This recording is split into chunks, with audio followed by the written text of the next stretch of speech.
Hey, what's up, Akil? How you doing? Ooh, it's humid, man. Yeah, tell me about it. It is humid.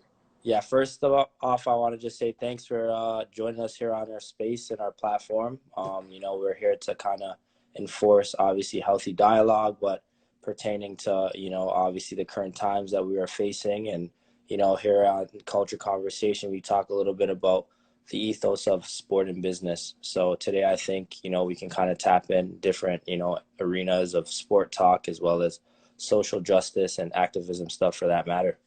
All right, let's do it. Yeah, so first off, I just want to, give you a chance to kind of introduce yourself to our audience for those that may not know who you are, which I think is false, but yeah, just kind of tell them who you are and what you do. Well, my name's Akil, and I'm a guy. That's the first thing I always say. Like, I'm just a guy, but I've been given an opportunity to do a lot of cool things by a lot of people. So, professionally, I get to work with Maple Leaf Sports and Entertainment, and with that comes the Toronto Raptors. So I do content for the Raptors on a lot of the digital platforms, as well as I'm the courtside reporter for the Raptors 905, as well as the host of Court Surfing on NBATV Canada. Myself and Dwayne Watson run an initiative called the Hoop Club, which is just a resource for people who want to learn about the game of basketball throughout the city of Toronto, as well as a new initiative that I help push called Mind Club International, which is just spreading the good gospel of breath work and mindfulness to people. And outside of that, do a little bit of mentorship and a couple workshops with kids in the city, really based around storytelling and using your voice to advocate for yourself and to structure a story that kind of puts you as the protagonist, right? Tell a good story about yourself, because I think kids need that kind of self-talk. So those are kind of the things that I do professionally, as well as within social media. There's that influencer space, so I do lend some of my social media space to brands that I mess with, and I do that. Dope, dope. Thanks for that detailed, thorough, introduction. I think, I I think tried to you be got. clear. Yeah, exactly. I think you did more than that, and it's very good to see you diversify yourself. Over the time that I've known you, you're able to enter various spaces and reinvent yourself, and never feeling uncomfortable. I mean, comfortable. You're always uncomfortable, but you're very good at just transcending and changing and evolving, and that's Thank you, something that thank you. inspire. Yeah, something that inspired me over the days to kind of get out of the just in an athlete, just kind of use your space to do a lot more. So I just want to take the time to say thanks for the inspiration, bro. Thank you very much, man. Yeah, so now we're gonna tap into obviously the current state of our time, talking about the revolution in the U.S. right now with the It's police here too, man. brutality. We're bringing it here too, but not in the terms of like how some people perceive the word revolution. Mm. Okay, so I guess tell me your thoughts about the the rioting and the protesting in America, and some of the things that are disturbing as a black male, and as well as the things you're seeing on on the news and the internet and the media. Well, I would say first thing right now, I'm being very selective of what news and content that I'm consuming, because that really it affects you, right? For me personally, I'll go back to as far as when I was a kid, because I come from Trinidad and Tobago, and I had to learn about the civil rights movement and a lot of this stuff when I got here.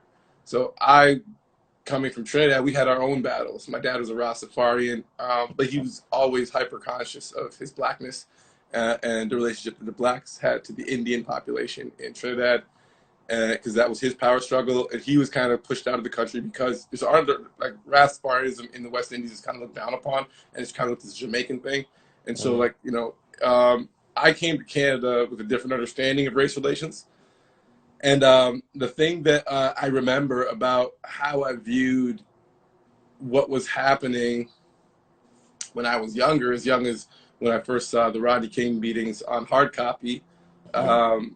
was I couldn't understand how people weren't being violent. at when I was a kid. Mm-hmm. So I remember I watched the movie Mississippi Burning, and there's a scene where they cut off the guy's testicles and they put in a cup and they make him sit there and he bleeds out to death. And I think I was Wow. way too young to have seen that movie. So to contextualize it, I've never seen 12 Years a Slave. I've never seen any race-based movie. If a race-based movie has come out, I haven't watched it. I haven't seen name a black movie about race.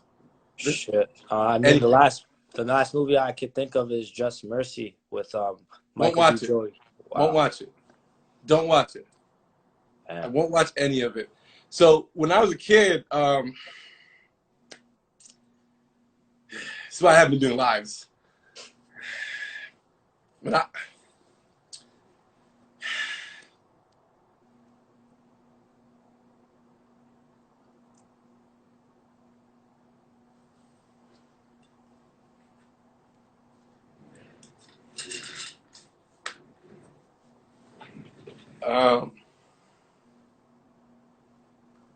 when I was a kid, I saw that movie.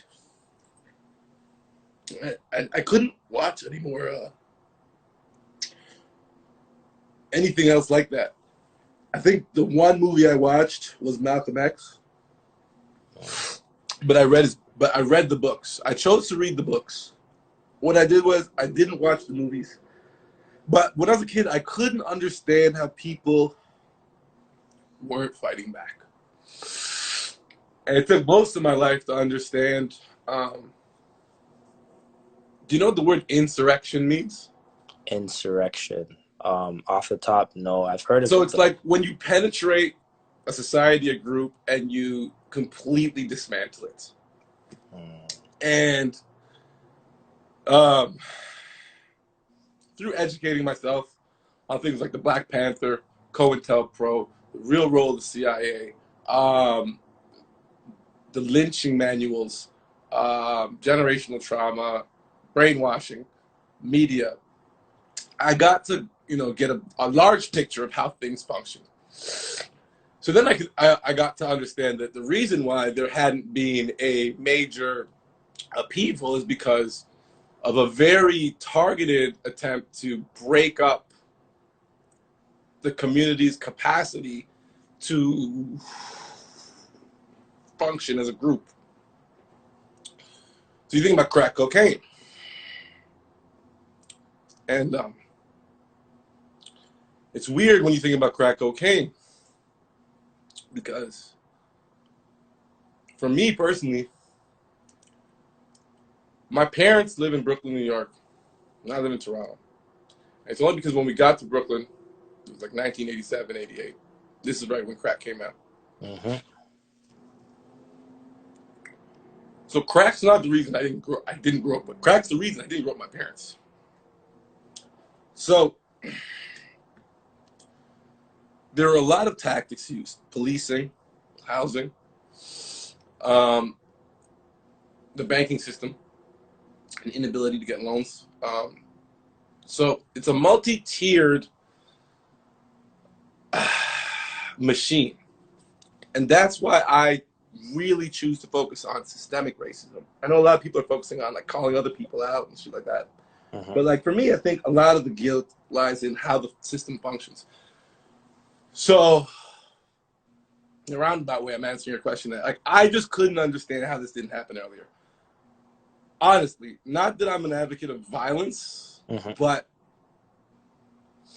I guess it's mostly because of my dad.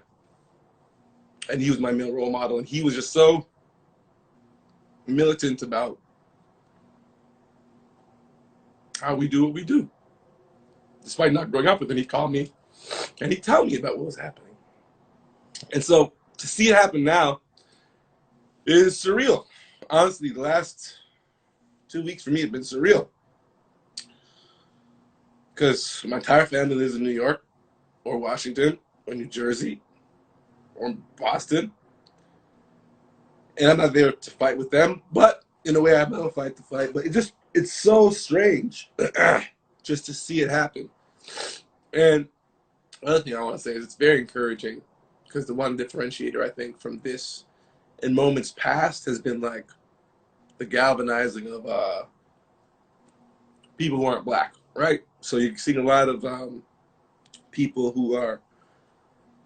yeah, who are don't consider themselves people of color who are coming to the aid, I guess, or who are just like, rising to a level of consciousness that we had tolerated something that shouldn't have been tolerable if we consider ourselves the people that we are. I think, like, we think of ourselves as a pretty advanced culture and a pretty advanced civilization, and we brag about ourselves a lot, and yet there's this festering issue that we hadn't addressed as a culture, right? And then, like,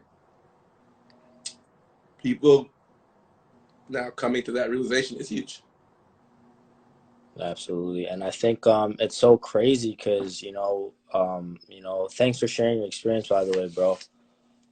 It hurts me as well, bro, because, I kind of had to, grow up on the other side, being in Toronto as well, and having, my second cousins and my aunt and my uncle in New York City. And, now seeing these things, that is, publicized in the media, and, me having that sense of guilt, like, damn, like, I wish I could be there with them and fight, and it's so crazy for me because I kind of feel like I can do more, but like we were talking about yesterday as we spoke, it's like it's a collective effort, you know what I mean? And it's kind of hard because when you're going against like systems and federal laws and prison reform and stuff like that, you really got to have an army or an alliance, you know what I mean? And it's pretty hard because where do we start? We got to have, the tax bracket in the dollars. You got to have, the MPs like you were mentioning. We got to have, the leaders and the activists that are going to really put the pressure on these guys in higher power and the gatekeepers. And, it's just like you said, it's a system that, is used to entrap people of color, visible minorities, and stop them from being leaders and, you know, leaders of the free world for that matter as well. So it's very devastating, bro. You know what I mean? I honestly think that, with, all that's going on, it's spreading, lights on all of people like us to really, like you said, be advocates for what we believe in. And like you said, to galvanize, the troops of black people to come together for something of great power, and it's crazy, man. It's, I've never thought in 27 years of my life I would have to see something like this. You know what I mean? And I studied black leaders before, getting put on by a lot of my older cousins and my family, and watching Malcolm X's documentary and even reading his book and feeling like, damn, this is what he had to go through. You know what I mean? And it's sad because, whenever you stand for something very divine to your purpose and your being, you always figure out that, you're a threat and people want to really take you out. You got to look over your shoulder and you got to live in that fear and paranoia. And I think now, 50, 60 years later, we're living in, relevant and, current times. And that's the same fear we're facing as a black male. You know what I mean? And talk about having kids for that matter. If you have kids and a family and, you have a lot of family in America, imagine going on vacation to see your pops, and your mom in America, and, you're getting racially profiled in front of your kids, and having to explain to them what racism is, you know what I mean? So it's tough, man. It's very tough, and it's very disturbing and alarming as a black male. I'll be honest. There's days where I feel like, it's like this is impossible to break, and then there's days when I see people in my communities and people as leaders stepping up and saying, nah, fuck that. This is time that we rally together. You know what I mean? So Yeah, I think one of the hardest things to deal with is how surreal this all is. I think for a lot of people on both sides, it's surreal. And I think that's something I'm coming to terms with now is I think I'll speak for myself because I think one of the big issues is in racism is like you identify as a group and people identify people as groups and we're individuals and we deserve that respect. So I'll speak for myself and say that in my personal experience with racism, I've spoken openly about it my entire life. And that's made, who knows what it's made people feel. Whatever. I've done it. And I've had to internalize a sense of what the atmosphere is about it. And so I think coming on my 30s, I'm on my 37th year of life, I've kind of I came to a reality. I came to an acceptance of what reality was about race. Like, this is it, right? So before you put on your clothes in the morning, you put on your psychological hardware and you prepare to deal with the world. So this right now, this is what's happening, what we're calling a revolution, is causing me personally to now question my assumptions of reality, really. And that's difficult to do, I think, right now in a time when, it's a pandemic, you're isolated, and most of our communication's happening through this device or through the big giant box in our living rooms, right? Or that smaller screen behind me. So it's hard to get a sense of what reality will actually look like once we exit these digital platforms and start walking down the street. Like, I think one of the most interesting things I can't wait to see, because it's one of the places where I experienced the most acute racism in this city, is, well, mostly in employment fields, but I'll talk about like the nightlife scene. What's going to happen with the nightlife scene? Like, what's going to happen at these clubs? Like, do they fire all the bouncers? Can you psychologically retrain every bouncer? Can you psychologically retrain every club owner in the city?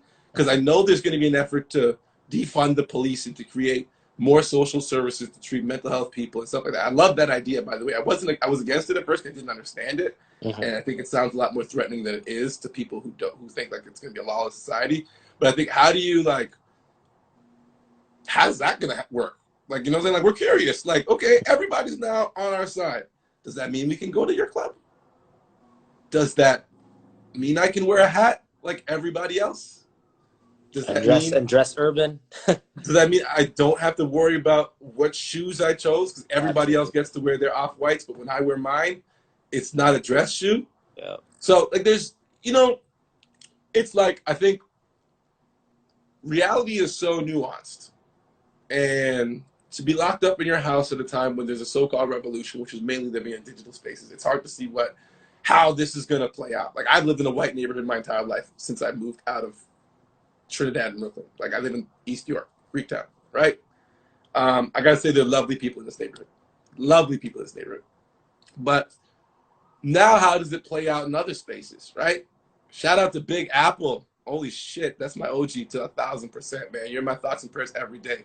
I just wanted to do that. But yeah, so I don't know. It's strange. Like, I don't know what reality I'm stepping into now. And then, this is not to call anyone into question, but there's going to be a lot of allyship, right? And then, like, does that energy stay the same? Is allyship more the marketplace dictating that people, act in this way right now? And the biggest challenge for me, which has always been the biggest challenge, I think, is how do you talk to people who don't listen to the things that you listen to? Because we all exist in echo chambers. Like, I'm seeing the people that are on here. These people agree with me. They all agree with me. Nobody on this doesn't agree with me, right? So how do we get into these spaces with people? And that's a challenge for people who aren't Black, right? That's the biggest thing. And I think that's why this is such an interesting time and interesting revolution. It's like, a lot of times people think racism is a Black issue, and I saw this as a meme, so I won't say it's my idea. But a lot of people think racism is a Black issue, and I don't think Black people are propping up racism. So it can't really be conversations that we're having. And a lot of times the people who are willing to have that hard conversation, they're willing to have that hard conversation with us. So they're already in a position of allyship. So how do you get into those spaces where the real conversations need to happen?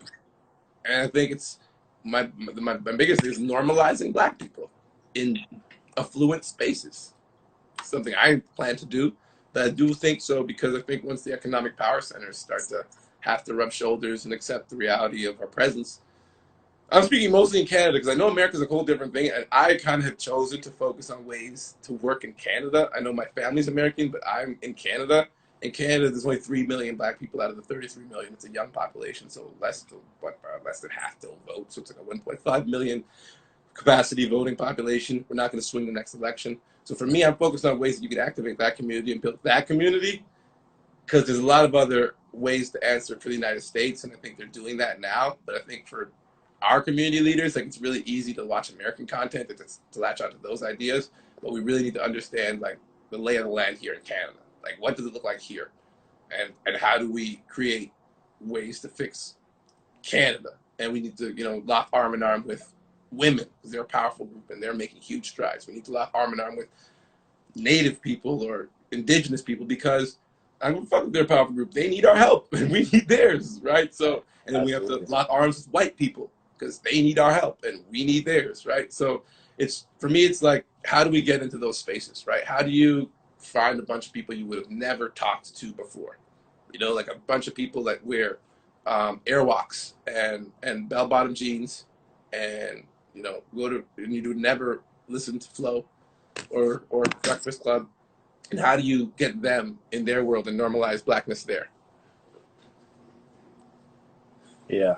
And I think we talked a little bit about this yesterday, just, when you look at the history and using Brooklyn as a representative example, how historic neighborhoods replicate, like, ethnic groups. So you can go to East New York and Flatbush and it's just black people, and Yeah. over here, like you said, there's not a neighborhood in the city of Toronto or the GTA that's just known for historical black people, or like African Square or something like that. It's like there's black people within an Italian, community. There's no economic power center. So like a lot of times what you see is represent, like in the States has it. And so they're going to start influencing and exercising that, because insurrection is what stopped those economic power centers. Like Brooklyn should have a black mayor. Brooklyn should have a black governor, a black trustee. Like it should have everything, judging by population, right? But they just messed them up with crack. And other people came in and usurped the power. So yeah, the thing I was saying yesterday was, like, if you look at the black population in Toronto, a really small population, 3 million people. But even within that 3 million people, the thing about being in Canada, and we have to remember this, is like in America, you consider yourself black. You don't even consider yourself, you consider American.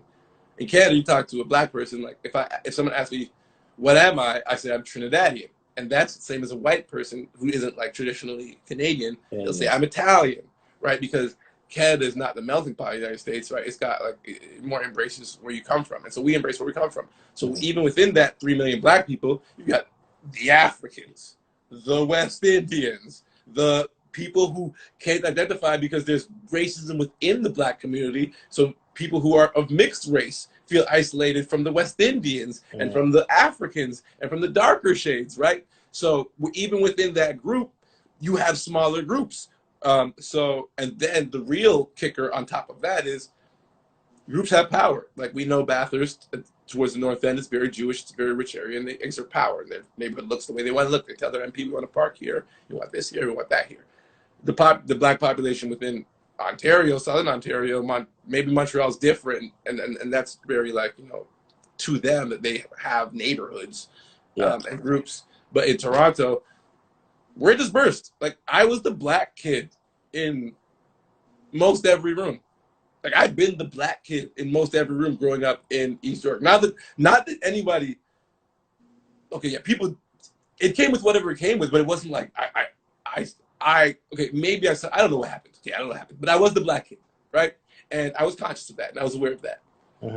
And then, so there is like a power center where the black population can shift the vote and vote in someone they want. Like, if you look in Brampton and how the brown population has that power center, you look in Markham and the Asian community has that power center where they can get representation out of that. And through that representation, they can get bills passed, and they can highlight things that they want. And also they can create community newspapers that cater to that, and because that's huge. A community newspaper that connects people, that's huge, that addresses the issues. So those things don't exist. Like, we used to have Share. Like, for me, when I first came to Canada, the barbershop had Share.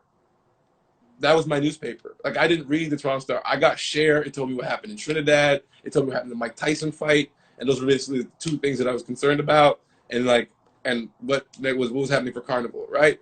Eglinton was supposed to be the epicenter, but it's been demolished. And then they're going to raise prices on everything and run all the people out. But, like, so that's one of the huge issues that we have as a community that we have to address. And I think when we say we are a community, we also have to be careful. We may be in a situation where we are not a community in terms of blackness, but we might be a community in terms of affinity for certain ideas, because we might have to identify with other groups that aren't blackness in order to move the city forward. Simple and plain. If it's going to be a numbers game, if you're really going to be analytical about it, you're going to have to find partnership. It's like World War II. Britain's at risk because Britain is right across the water from France. France has just been taken by the Nazis. Where the French army just left. They let them have the city. So now it's a huge port. They're going to raid Britain. What is the thing that Britain needs to do? They need to convince the United States of America to join the fight. So as black people in Canada or in Toronto, because that's where most of us are, we need to convince the United States to come to the fight. Not the United States, but that's an ally. We need allyship, right? And we need to identify as a larger group. We need to identify as a larger group in a lot of different senses. First off, I got to stop calling myself West Indian, when I'm around black people. And I identify that, if you're 1/8 black, you're the same as me, right? And we need to stop differentiating ourselves based on the same things that other people are differentiating us on, and then call it racist. Yeah, and that's that's a very important topic because we'll all feel more inclusive in environments, and especially in media, and like we spoke about how important representation is in the workforce. When you're working in media, and by the percentages, a lot of people that run media and these companies are Caucasian and non-visible minorities. So having more representation in these walls and these companies, I think, has a big influence as well. Because we can actually shift the traditional way of thinking, and invoke a lot of positivity within the people in different communities. You know what I mean? Yeah, and it's going to be peculiar in Canada simply because the numbers are so skewed against us that fair representation doesn't look like it does everywhere else. So we also have to be cognizant of what our expectations are. Mm-hmm. But I think the thing that Jay-Z made so clear to me, and I owe Jay-Z so much, but I think the one thing that he made so clear to me in his more recent time as a philanthropist, entrepreneur, businessman, is that the culture being owned by us. What he talks about is when products are being marketed right now, they're being dipped in a coat of blackness and then put on the TV. And that's currency that we need to capitalize on. And so I think the big power that cancel culture kind of gives black people is now you can call it, and Native people have been doing it recently, when a company just starts to have a voice that's insane, okay, all right, this product, why does all the girls in this makeup ad look like Beyonce? Why are you copying what what's her name, Rihanna, did with her makeup line? That's intellectual property, right? And that blackness is being packaged and sold by marketing companies and PR firms, where when you go inside the walls of those companies, there is no one that does this. You look at everyone's Instagram account, the way everyone's Instagram account is run, you think an 18-year-old black kid is running it, right? You swear to God. Yeah. An 18-year-old black kid runs everybody's Instagram account, from your grandpa to the executive of every company. And so that verbiage, that way of expressing yourself, that way of processing information, it's currency. And I think the ability to call out companies that use that kind of expressionism via cancel culture is important now, because what you're going to have to see with those companies is, okay, you're saying that. So who's the guy? Who said it? Who said it? And they're going to need to parade out a black guy, right? Or at least a team of black people. Yeah. But then there's a financial reward for those people, and they reinvest in their community, right? And it's a trade-off. If you want to engage in that space, engage in it correctly. And I think that's going to be a huge part of how this moves forward, is if the world keeps trending towards urban, hip-hop, or just the aesthetic and the experience of what black people invoke through our natural rebellion with the state of the way the world works, then we got to be able to be rewarded for that. And that's, I think, a huge avenue for change.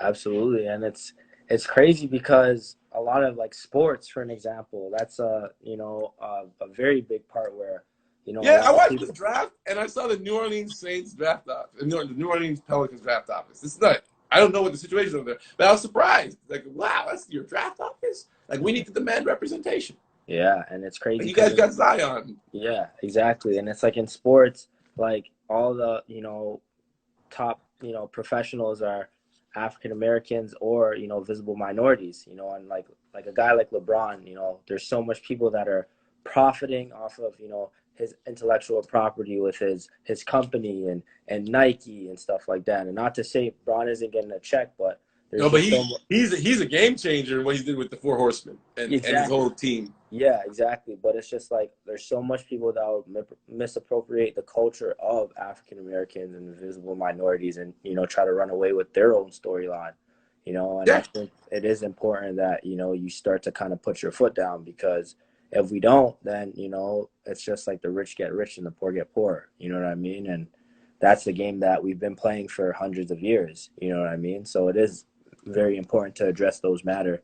Um, as well as other matters that go along in those spaces. agreed, 100%.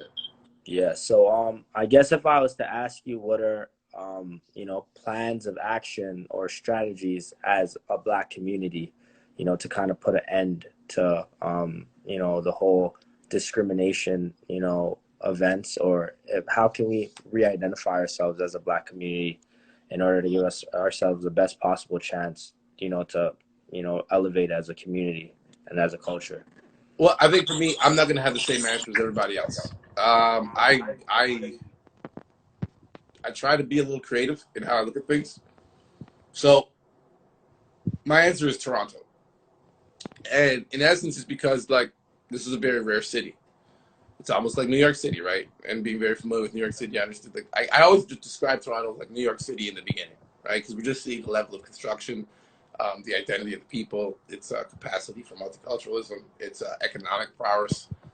So I say the answer for me in my life to racism is going to be the city of Toronto, because I do believe within the walls of this city there's a huge opportunity to do amazing things, because I think we have a very powerful black community, but I think we have a very powerful white community. And I think if you bring a powerful brown community and a powerful Asian community together, and if Toronto can somehow be an example for the rest of the world, much like Constantinople was and Jerusalem was, we could be a shining example for what the future of the world could hold. So I think what we need to do is build Toronto, and don't make it a black and white issue, because if it keeps being a black and white issue, then there'll always be a black and white issue. But I think if we can dream up what the Garden of Eden would look like for an immigrant and for a naturalized citizen born here 8 generations in, and bring that idea together, right? I think that is a concept worth confronting. I think we gotta. I'm all for like. I'm the kind of guy that believes that the only reason capitalism and socialism and Marxism don't work is because we stop coming up with new ones. There should be another one, another ism after it. Like we should keep reiterating. And so I Yeah. think if we keep trying to solve this problem with our old, you can't solve a problem at the same level of consciousness that it was created at.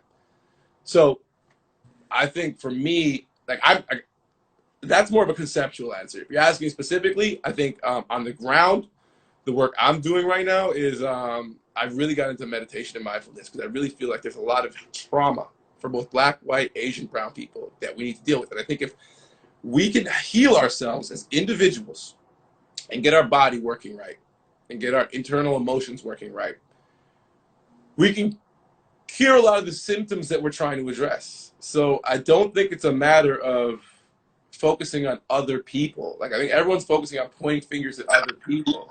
Like I'll point fingers at people if they're not using their voice right now to a certain extent, but I think you got to also be careful not to judge what people are doing behind the scenes. But Facts. I think this is something I learned from Buddhism, Jainism, Taoism. It's like the most important contribution you can make to the world is yourself. And I think that's why I think Toronto could be a great example. Like if we all focus on making ourselves fucking amazing, yes, Nick. And if we focus on making Toronto fucking amazing, right? We can export that, because we already export Canada. Like you think about what Canada's meant to the world as a peacekeeping nation. as a nation that represents immigration, despite our terrible history with our native partners, our native brothers, despite our disgusting history with it. We've done a great job marketing-wise with the nation on certain fronts, and we've exported great ideas. And to me, Toronto's the capital of Canada. No disrespect to Ottawa. I love you. But I think Toronto could be an idea that could be exported. So on the ground, I'm creating, I created an Instagram account called My Club, focuses on teaching my friends and people in my social circle breath work, mindfulness. I don't bother with meditation. I think meditation is a huge leap for people and it takes a lot of work. But I do have a hack within breath work and mindfulness. And so I'm doing that and learning how to teach people. I'm learning how to, bring lay people into that conversation. And what we're doing now is we're doing the research to develop a pilot program. And what we want to do is a pilot program where we work with maybe 20 kids for the first year. And what we do is we create measurables. I want to get access to a hospital, get an fMRI scanner. I want to get blood pressure monitors. And what we want to do is we want to, using resource teachers, take kids from at-risk positions. So use those resource teachers to identify kids, much like myself in elementary school, who have trouble sitting, who get emotional, who have quote-unquote behavior issues, right? Get them. Now let's start teaching them these skills, these skills of breath work, and get them to be able to lower their blood pressure, to manage their emotions, to regulate how they feel in the classroom, right? And if we do that, I think what we're doing is we're building up our citizenry, but we're also arming these kids with tools. So now, I think the group we're going to focus on are kids who are at risk of not graduating, right? And I'm going to focus on the downtown core, like Esplanade, Regent, places where I grew up, Blake, Crescent, Cataraqui, right? So I think on the ground, that's what I'm doing. So we're doing that. And I'm doing the stuff at work, man. My work's been very upcoming and forthcoming, and we're having the tough conversations at work and with my brands and my partners. And I'm calling out people. I'm texting the brands that I work with. I'm putting myself at risk. I'm putting myself out there. I'm saying things I shouldn't be saying. I'm having conversations that normally you would shy away from. And I think I'm being really forgiving to people when they say stupid stuff. I think that's one of the biggest differentiators. I think is I love cancel culture for the power it gives against brands, but I don't want cancel culture to be used against individuals. If someone says something stupid and racist, don't out them. Talk to them. Because you're going to drive ignorance underground. Don't screenshot the ignorant thing your friend said and use it as a way to get likes on Instagram. Pull your friend aside and have that conversation. Because what you do is, my biggest fear is this. When you're making it uncomfortable for people to say racist shit, you don't know what they're really thinking. So you don't really know what the ground is, right? You're not grounded. You don't know where you actually are. So you need to know what people actually think. And if you create an environment where people can't actually tell you what to think, then you're living in a lie. Like your actual reality, you're not actually dealing with real things. You're dealing with false perceptions. Absolutely. And then, and once you do that and people start to have to fake the funk around you, what you do is you drive ignorance underground. And that festers. And you get people like incels and tiki torch white nationalists and fascists, right? That's why these things are coming up. It's the fault. I always put the blame on myself in every situation. It's probably my fault. And I say, we've made it so uncomfortable for someone to say something stupid. And it's in every walk of life. Every walk of life. We've made it so uncomfortable for people to make a mistake. And I'm so thankful that the beginning of my career in broadcasting started before Instagram. Because I wouldn't have made it. Before Instagram, you're saying? Yeah, I wouldn't have made it. As much as Instagram's a tool to help young professionals, it's hurt a lot of them and casting them in a negative light and pigeonholing them and exposing them and making them and giving them a voice before they're ready to articulate their voice. And a lot of people out here, they're going to regret some of the things they said during the BLM. A lot of black people are going to regret some of the things they said during BLM. And that's unfortunate because you have a right to lash out and to feel, whatever. But the question you should ask yourself is, what do you actually want? Right? And it's wrong for me to say, it's wrong for you to lash out, but I always challenge myself. And this is my problem. I probably have a different psychological nature from most people. And I don't want to downplay victims. I think, a lot of people feel like they're the victim. And I've been victimized, but I don't cast myself as a victim ever in any light, in any situation. My parents are with me. That's cool. It's an advantage. I don't have to grow up in the shadow of my father. I get to cast my own story, right? So I refuse to be a victim. So I always put the pressure on myself. So I say, I've made it uncomfortable for people to be open and honest with me.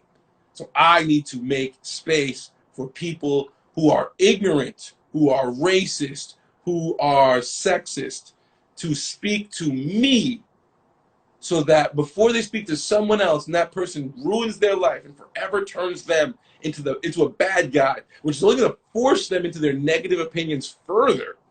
Before I do that, I got to be the bigger person. And that's not the bigger person, because that's bad terminology. Because once you put yourself above someone, that's just, the relationship's not going to play out well. Yeah, But absolutely. you've just got to be open to ignorance. Like, ignorance should be tolerated to a certain extent. Not ignorance in action, not ignorance in systemic racism, not ignorance in the way our society works, but ignorance in the fact that if someone makes a mistake, there should be room for conversation and an attempt at forgiveness and reconciliation. And I think it really needs to happen on the American side too, by the white people, because Germany mastered that. Well, not mastered it, but they did a lot better job at reconciling the actions of Nazi Germany and Adolf Hitler, and openly discuss that in their history. And America needs a lot of that reconciliation, and reconciliation is what we should be talking about, because this is a big time for reconciliation. Great question by Nick. He said, "Do you feel there will be a great change after the fight of racism? Because this has to end." So I A guess the great thing, change. yeah, Well, I think here's the thing. Yeah, there will be. The world's going to work different. Here's how I understand the world works, in my impression. And this is like a mechanistic way of looking at the world, because it helps me understand things. You look at people by age. And I think a lot of people under the age of 40 are really engaged in Instagram. They have a different consciousness, right? And a lot of people over that age come from a different world. And the beautiful thing about the planet Earth is people die. Trump's demographic comes from a different world, a world of white supremacy, no doubt, and a patriarchal world. And I think our generation and people a bit older than me, because I'm about to enter my 40s, I'm about to enter my years of political prowess. So this is my time now to really be someone to push things. But the people who are above me, who came ahead of me, the Elon Musks, the Justin Trudeaus, those guys, I think they've done a good job of setting it up that, like, a 7-year-old right now, and I talked to Nori's kids in her classroom and stuff, a 7-year-old right now is having a hard time with these issues. So I think the world's going to change that people die. So we may not see what we're creating right now, right? Like, a lot of us won't get to see the fruits of our labor. But if you look at children and you see, that's our future. Children are our future. So if you look at how 7, 8, 9, 10-year-olds are reacting right now, then that's how you know that's the world. That's what the world's going to be like, because they'll be 40, they'll be presidents, they'll be that. So, like, the kids, talk to the kids. As much as we want to yell at each other, like, you gotta understand, it's really hard to change a human being. Like, we probably have 5 core characteristics in your life. You can only change one, right? According to psychotherapy, like, you can only change one of your core characteristics. So, like, it's great to help adults, but I think do right by the kids, and that will be the change we'll see. yeah, and it's crazy. We spoke about this yesterday. How kids are more malleable to Yes, Nick. understand, what you're saying, and a lot of the adults and older people are really stuck in their ways, and what they've been taught. So it's hard. Well, the problem is money. The problem is money. Because if you're looking at it right now, to ask an adult white person to side with BLM, right? Mm. And to side with the recognition of systemic racism, what you're asking them to do is, in essence, garnish their wages. Because what you're asking for is now hire more black people, make the workplace more competitive, more fair, take away whatever advantages they have, right? And listen, I don't care who you are. That is a tough ask, an almost unreasonable one. Yeah. Right? And judging by the people I've met in my life, I don't know that most people would sign up for that, sadly. So I think expectation setting is important, and recognizing what change is actually going to look like. Yeah.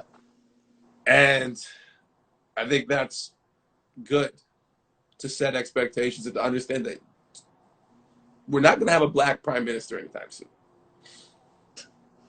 We're not. Let's focus on getting like 5 black MPs, right? From predominantly black neighborhoods.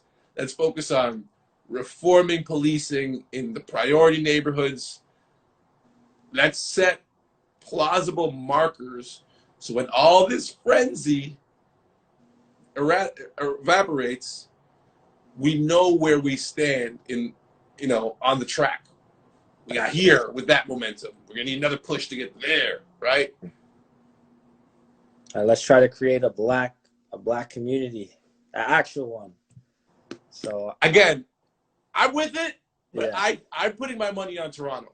Yo, I let's do think that's Scarborough. where Let's do Scarborough, the home of the cultural I'm hub. with Scarborough, but Scarborough needs Toronto. Exactly. Scarborough needs Toronto. What's Nick asking?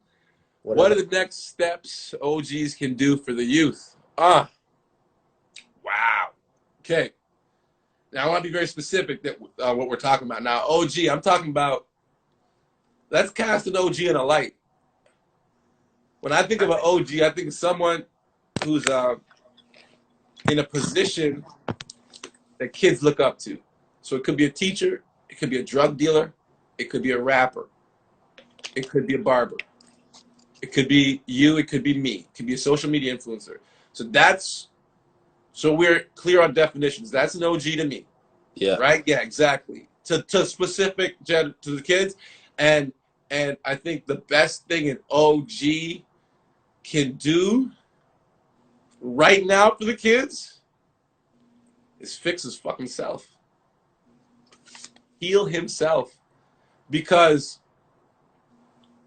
I'm moving out of the phase of my life where I give advice. I'm very tentative to give advice. Because after the age of 30, each and every human being becomes extremely nuanced. Like, I don't know what your last girlfriend, your ex-girlfriend did to you. I don't know what your relationship was like with your mom. I don't know what your economic status is. So I'm not in a position to give advice. Yeah. So what I am able to say is healing for everyone looks different.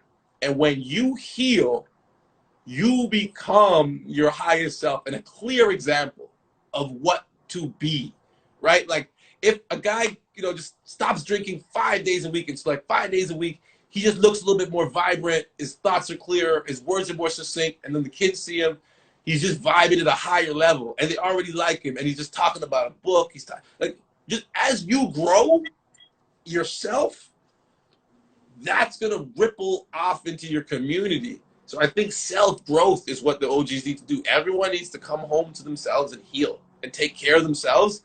And once you take care of yourself, then you're going to give yourself the capacity to take care of others. You can't pour from an empty cup. That's a fact. That's a fact. Self-evolution, it's Yeah, man. about finding Become ways. your highest self. Exactly, to transcend, bro. Set a good example for those who come after you, and invest in the youth too.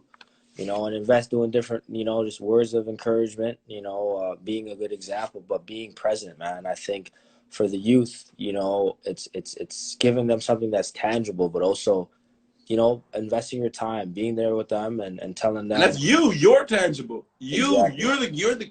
That's the thing. You're the gift, man. You're the gift. You're the change you've been waiting for. Facts. Absolutely, yes, bro. So, yo, what you think about the return of the NBA, bro? I know a lot of people who rely on the NBA to feed their families, including myself. So, in my own selfishness, I'd say I'm ecstatic. The economic repercussions, especially in the time after Corona, is very needed. And I'll say this about it. I'm anticipating a format where, because they're playing in one venue and there's a lot of games to be played, it's all day basketball on certain days. And with the elimination of any team that's not within 6 games of a playoff spot, you've eliminated teams that would be mailing in games. So this may be the one time in human history where we get literally NBA March Madness. All day, significant games. From 1 to 12. Portland's jockeying for playoff spot. LA's jockeying for seeding. For whatever, the 2 months it lasts, Yeah, and no other season, unless it gets interrupted like this again, and I hope our infrastructure develops to the point where we won't have this, will play out like this. Mm. Where there's a potential, like I'm upset I might have to work, because this might be a good time to be unemployed. Just so you Because can watch it. so you guys, Christmas Day, you know what Christmas Day feels like. Oh, for sure. Christmas Day is the best day, and I don't get any presents. I live alone, okay? On Christmas Day, I sit in my living room, and I watch significant basketball all day. It's not like on a regular night when it's 7 p.m., you got one good game, like 4 bad games, there's like a game at like 10, and then like, like maybe it's good, maybe you Yeah. can't stay up. No, this is all All day day. Yep. significant basketball. That's amazing. Yeah, for sure. I definitely can't wait, man. And I just want to see like the competitive nature because everybody had like 2 months off. So everybody's trying to like just compete and get to it. You know what I mean? Yeah, that bubble is going to be interesting. I think who asked me if I would go into. Evan wants to know if I would go into the bubble. I mean, shoot, I'm not gonna say no in case someone's listening. I'm down. I mean, I'm in. I'm in. The bubble, and that's gonna be an interesting thing though. The bubble, like to live in a basketball world. Mm-hmm. Yeah, I'd go. I'd go. When else would you be able to do that? Yeah. I'd go. Yo, we got like 2 minutes. Just because it's like an hour before it resets, bro. So just yeah, wrapping up, brother. Once again, man. Peace and love always, man. Thank you for always imparting your wisdom, bro, and taking the time to invest in the community and other people and always looking out, bro. I've been able to, come to you and get good recommendations for like books and, career advice and stuff like that. So, I really appreciate it and just continue to do your work, bro. I think that, with your mind elevating every day, it's going to be, very imperative for others to kind of do their work and inspire the people that they're around, you know what I mean? So just blessing everybody with your wisdom and your experiences, brother, man. We appreciate you always. Hey, I appreciate you. Thank you for doing it. Keep grinding, and whatever you need, I got you, man. All right, brother, appreciate All you, right, my brother. bro. Peace and love.